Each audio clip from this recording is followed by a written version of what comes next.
সুপ্রিয় শিক্ষার্থী বন্ধুরা, আশা করি তোমরা সবাই ভালো আছো। বিশেষ করে এসএসসি 2023 শিক্ষার্থীদের জন্য আজকের এই ভিডিওটি। তোমাদের পরীক্ষা আর মাত্র 2 মাসেরও কম সময় হাতে আছে তোমাদের, আর 2 মাসের মধ্যেই তোমাদের পরীক্ষা অনুষ্ঠিত হবে।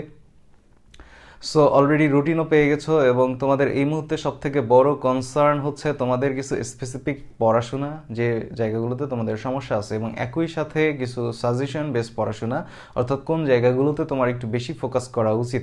সো সেই দিক থেকে আজকে আমরা ম্যাথমেটিক্স নিয়ে আলোচনা করব, এবং ম্যাথমেটিক্সের স্পেশাল একটা পার্ট, সেটা হচ্ছে বীজগণিত। এবং এই বীজগণিতের কিভাবে তুমি খুব ভালোভাবে 2টি আনসার সঠিকভাবে করতে পারবে এবং 20-এর মধ্যে বীজগণিতে 20ই পাবে, সেই বিষয়টাই আজকে তোমাদের সাথে শেয়ার করব অথবা তোমাদেরকে দেখাবো। সো ভিডিওটি শেষ পর্যন্ত দেখো এবং তোমাদের বীজগণিত রিলেটেড যে ভয়, সেই ভয়টা আর থাকবে না। তুমি অবশ্যই বীজগণিত থেকে 2টি কোশ্চেনের অ্যান্সার করতে পারবা। এবং বীজগণিতের আজকে তোমাদের কে আমি দেখাবো যে বীজগণিত থেকে আসলে এক্স্যাক্টলি প্রশ্নটা কিভাবে আসবে, এবং অবশ্যই তুমি যেন কমন পাও সেইভাবেই আমি দেখানোর ট্রাই করব। সো প্রথমত আমি তোমাদেরকে একটু দেখানোর ট্রাই করি যে তোমরা সবাই এটা জানো যে তোমাদের 4টা চ্যাপ্টার, 4টা অধ্যায় আছে ম্যাথমেটিক্সে এবার শর্ট সিলেবাস অনুযায়ী। এই 4টা চ্যাপ্টার থেকেই তোমাদেরকে 3টা প্রশ্ন করা হবে। সো যেহেতু 4টা চ্যাপ্টার খুবই কম চ্যাপ্টার কিন্তু, এবং অনেকেই দেখা যাবে যে এই 4টা চ্যাপ্টারের উপরে ওভারঅল একটা ভালো প্রিপারেশন নিয়ে ফেলছো, আবার কারো কারো একটু ঘাটতি আছে এই চ্যাপ্টারগুলোতে। এবং আমি জানি যে তোমাদের যাদের ঘাটতি আছে, যে সময়টুকু আছে, তোমরা এই এতটুকু সময়ের মধ্যে সবগুলো কভার করতে পারবে। তবুও এখানে একটা কিন্তু থেকে যায়, সেই কিন্তুটা হচ্ছে যে তোমাকে কোন চ্যাপ্টারগুলোতে বেশি ফোকাস করতে হবে, কোনগুলোতে বেস্ট প্রিপারেশন থাকতে হবে, সেটা নিয়েই আজকে তোমাদের সাথে আমার কথা। সো দেখো, প্রথমত তোমার সেট ফাংশন, বীজগাণিতিক রাশি, সূচক, লগারিদম এবং সসীম ধারা, এই 4টা চ্যাপ্টার। এই 4টা চ্যাপ্টারের মধ্যে তোমাদের কোশ্চেন আসবে 3টা।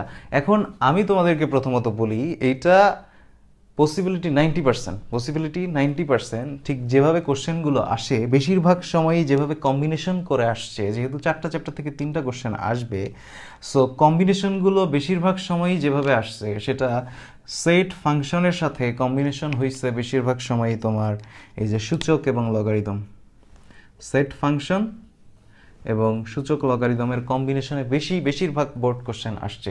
সো আমরা এবার ধরে নিতে পারি যে এবার তোমাদের সেট ফাংশন এবং সূচক লগারিদম থেকে 2টা মিলায় একটা কোশ্চেন আসবে। 2টা মিলায় অবশ্যই এখানে মিক্সড কোশ্চেন আসবে, কোনো চ্যাপ্টার থেকে একটা কোশ্চেন আসার পসিবিলিটি একটু কম, তবে আসবে। এরপরে তোমার বীজগাণিতিক রাশি থেকে টোটালি একটা কোশ্চেনই আসবে, বীজগাণিতিক রাশি থেকে একটা কোশ্চেন আসবে, এবং সসীম ধারা থেকে তাহলে কি একটা কোশ্চেন আসবে? না, সসীম ধারার সাথেও আবার সেট ফাংশনটা একটু লিঙ্ক আপ হতে পারে। সব বোর্ডে না, কিছু কিছু বোর্ডের ক্ষেত্রে সসীম ধারা থেকেও সেট ফাংশনে লিঙ্ক আপ হইতে পারে। এটা হচ্ছে পসিবিলিটি, এবং তোমাদের অলরেডি যতগুলো সাজেশনমূলক ভিডিও দেখছো আমার মনে হয় সবগুলোতে এভাবেই বলছে। তো এখন আমি এই 3 প্রকারের বা 3 টাইপের মধ্যেও কিভাবে আমি সিলেক্ট করব যে আমি কোন 2টা যদি একটু বেশি করে করি তাহলে নিশ্চিত 2টা প্রশ্ন কমন পাবো। এখন আসো, তোমাকে আমি প্রত্যেকটা চ্যাপ্টার সম্পর্কে একটু কথাবার্তা বলি। সেট ফাংশনের ক্ষেত্রে যে সেট ফাংশন যে চ্যাপ্টারটা আছে, এই সেট ফাংশনের প্রথম চ্যাপ্টারটা হচ্ছে 2.1 আর 2.2। এখন তুমি আমাকে বলো তো ভাইয়া, যে 2.1 যে চ্যাপ্টারটা আছে, এই চ্যাপ্টারটা কি খুব কঠিন? তুমি যদি সেট ফাংশনের ন্যূনতম ধারণা রাখো তাহলে 2.1 চ্যাপ্টারটা কিন্তু কিছুই না। আর 2.2 ফাংশন রিলেটেড কিছু ম্যাথ আসে, যে ম্যাথগুলো বই থেকে কম আসে, মানে ক খ নম্বর বই থেকে আসলেও গ নম্বর বইয়ের বাইরে নতুন কিছু একটা দিয়ে দেয়। সো তোমার কাছে ডিফিকাল্ট যেগুলো, সেগুলো হচ্ছে 2.2 একটু ডিফিকাল্ট, 2.1 কিন্তু তোমাকে পড়াই লাগবে না।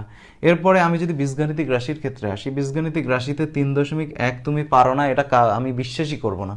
ঠিক আছে, 3.1 গত 2 বছর ধরে এই চ্যাপ্টারগুলো করছো, সো 3.1 তুমি চোখ বন্ধ করে পারবা। এরপরে 3.2ও তুমি পারবা, বাট 3.3-এর মতো অতটা হয়তো বা ভালো পারবা না, বাট 3.2ও তুমি পারবা, কেননা এখানে কিউবের সূত্রগুলো অনেকেরই মনে থাকে না বা উল্টাপাল্টা হয়ে যায়। আচ্ছা, এরপরে 3.3 হইতেছে তোমাদের উৎপাদকে বিশ্লেষণ। তো সৃজনশীলের ক্ষেত্রে বেশিরভাগ সময় উৎপাদকে বিশ্লেষণ অ্যাভয়েড করার ট্রাই করে বোর্ড, ক্লিয়ার, উৎপাদকে বিশ্লেষণ বেশিরভাগ সময় অ্যাভয়েড হয়। সো 3.3-এর কিন্তু খুব একটা ভালো প্রিপারেশন যদি নাও থাকে তাহলেও কিন্তু টেনশনের কোনো কারণ নেই। এরপরে 3.4-এ আসো। 3.4-এ একটা নিয়মেই যে কয়েকটা অঙ্ক আছে সবগুলো অঙ্ক করতে হয়, এবং এখানে যদি তোমাকে নতুন কোনো অঙ্ক বানায়ও দেয় তবুও কিন্তু তুমি ওই নিয়মের মাধ্যমেই যদি ওই নিয়মটা শিখে নাও যে ওই উৎপাদক বিশ্লেষণগুলো কীভাবে সলভ করতে হয়, তাহলে কিন্তু তুমি সেটাও পারবা। এবং 3.5 থেকে বেশিরভাগ সময় বোর্ডে প্রশ্নই আসে না। সো এখান থেকে আমরা যদি একটু ধরে নিই যে আমাদের কনসার্ন হচ্ছে 3.1 এবং 3.2। এরপরে আসো সূচক লগারিদমের ক্ষেত্রে। সূচক লগারিদমও খুব ইজি, এবং সূচক 4.1 এখানকার যে কয়েকটা অঙ্ক আছে এগুলো তুমি যদি একদম নাও পড়ো তোমার শেষ করতে 2 দিনের বেশি লাগবে না। এবং 4.1টা খুবই ইজি। 4.2-এ গিয়ে লগে গিয়েও এগুলো অঙ্ক ইজি, বাট এগুলো একটু সমস্যা হয় কি, সূচকে গিয়ে তোমাদের মেইনলি যে প্রবলেমটা হয় সেটা হচ্ছে যে তোমাদের কোশ্চেনগুলো বইয়ের বাইরে থেকে কিছু কোশ্চেন আসে, বিশেষ করে গ নাম্বারে যে কোশ্চেনটা আসে সেটা দেখা যায় বইয়ের বাইরে থেকে আসে। বাট বইয়ের বাইরে থেকে আসলেও এখানকার ইন্টারেস্টিং ব্যাপার হচ্ছে যে এই বইয়ের বাইরে থেকে যে কোশ্চেনগুলো আসবে এই কোশ্চেনগুলো অবশ্যই আগের কোনো না কোনো বোর্ডে আসছিল, অর্থাৎ বোর্ড থেকে রিপিট হয় এই প্রশ্নগুলো। ক্লিয়ার?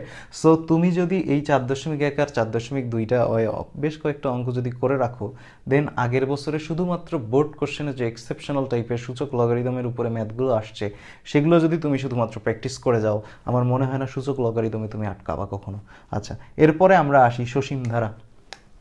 ধারার অঙ্ক করার জন্য তোমার 2-3টা সূত্রের বেশি সূত্রই লাগে না, ঠিক আছে, ধারার অঙ্ক করার জন্য। তবে তোমাদের সসীম ধারার ক্ষেত্রে দেখা যাবে যে অনেকে খুব একটা প্রিপারেশন ভালো করে নেও নাই। এখন তুমি 3টা চ্যাপ্টার পরে 2টা কোশ্চেন খুব ইজিলি অ্যান্সার করতে পারবা, তাহলে তুমি কি 2টা চ্যাপ্টার করে 2টা কোশ্চেন খুব ইজিলি অ্যান্সার করতে পারবা? না, তোমার সামান্য একটু রিস্ক থেকে যাবে, অনেক বেশি না বাট সামান্য একটু রিস্ক থাকবে। তুমি যদি 2টা চ্যাপ্টার পড়ো, যে কোনো 2টা চ্যাপ্টার, তোমাকে বীজগাণিতিক রাশি এটা মাস্ট পড়তে হবে, এবং বীজগাণিতিক রাশির মধ্যে 3.1 এবং 3.2 অবশ্যই পড়তে হবে। পাশাপাশি ক নম্বরের জন্য তোমাকে 3.3 পড়তে হবে, অথবা ক নম্বরে 3.3 দিয়ে দিতে পারে, নাও আসতে পারে, বাট 3.1 আর 3.2 শিওর করতে হবে।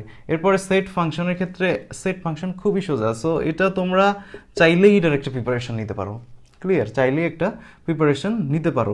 এবং সূচক লগারিদমের ক্ষেত্রে তুমি যেটা করবা, বইয়ের যেহেতু অঙ্কগুলো খুব সোজা এবং তুমি খুব তাড়াতাড়ি এগুলো শেষ করতে পারবা, তুমি করবা কি, বোর্ড কোশ্চেন যেগুলো আছে, যেগুলো এক্সেপশনাল বোর্ড কোশ্চেন আসে, তুমি যদি বোর্ড কোশ্চেন একটু অ্যানালাইসিস করো তাহলেই দেখতে পারবা যে বইয়ের বাইরে কিছু টাইপের অঙ্ক আসে, সেই টাইপগুলো যদি শিখে রাখো তোমার সূচক লগারিদম আটকাবেই না, ঠিক আছে? আচ্ছা, তাহলে তোমরা যদি যে কোনো 3টে চ্যাপ্টারের প্রিপারেশন নাও তাহলে কিন্তু 2টা অ্যান্সার করতে পারবা, এটা কনফার্ম। আর যদি 2টা চ্যাপ্টারের প্রিপারেশন নাও তাহলে একটু রিস্ক থেকে যাবে। এবং তাহলে আমি যদি তোমাকে বলি যে 2টা চ্যাপ্টার, তোমাদের যদি মনে প্রশ্ন জাগে যে যদি আমি 2টা চ্যাপ্টারের প্রিপারেশন নিই তাহলে কোন 2টা চ্যাপ্টার নিলে আমার সব থেকে রিস্ক কম? দেখো, 2টা চ্যাপ্টার প্রিপারেশন নিতে গেলে তোমাকে অবশ্যই বীজগাণিতিক রাশির একটা ভালো প্রিপারেশন নিতে হবে, অনেক ভালো প্রিপারেশন নিতে হবে, ঠিক আছে? দ্বিতীয়ত সেট ফাংশন, যেটা সেট ফাংশনেরও একটা ভালো রকম প্রিপারেশন লাগবে। আর আচ্ছা, সেট ফাংশন না, তুমি হচ্ছে যদি 2টা চ্যাপ্টার খুব ভালো করে পড়তে যাও তাহলে সসীম ধারা আর বীজগাণিতিক রাশি, এই 2টা চ্যাপ্টার যদি পড়ো তুমি অবশ্যই 2টা কোশ্চেনের অ্যান্সার করতে পারবা। তবে সমস্যাটা কোথায় হবে জানো? যদি বীজগাণিতিক রাশি থেকে ক খ নাম্বার খুব ইজি প্রশ্ন, তাই গ নাম্বারটা একটু ঝামেলা করতে পারে তোমার জন্য। গ নাম্বার যদি ঝামেলা করে তাহলে কিন্তু দেখা যাবে তোমার 4 মার্কস ওখান থেকে কমে যাচ্ছে।